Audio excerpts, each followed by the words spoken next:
Holy Bible New Testament Acts 2:44 Biblical Devotional. All who believed held together and had everything in common. Acts 2.44 Thought, Reflection. From the moment we are born we are seeking independence. This is a principle that our society values, but it adds very little to our relationship with Christ and our need to be in unity with the body of Christ. Performance and competitions put the me before the us. These thoughts are tolerable, but they do not bring us closer to the body of Christ and make us lose focus on the value that exists in unity. If you are feeling alone, seek communion. If thinking of Christ's fellowship and body frightens you, take a step of faith before God and join with others.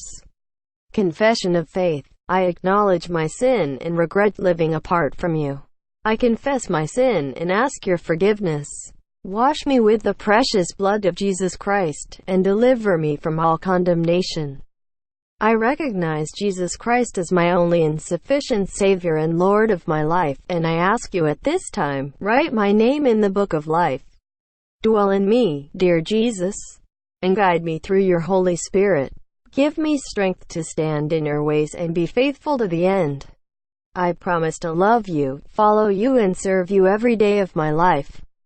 By faith I receive your forgiveness, your grace, and the salvation you offer me. In your holy name Jesus. Amen. Listen to more Bible verses about salvation and forgiveness of sins.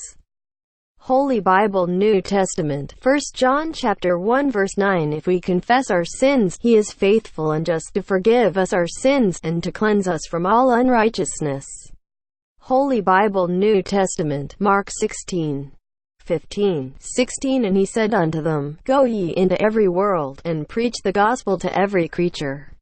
Whoever believes and is baptized will be saved, but whoever does not believe will be condemned.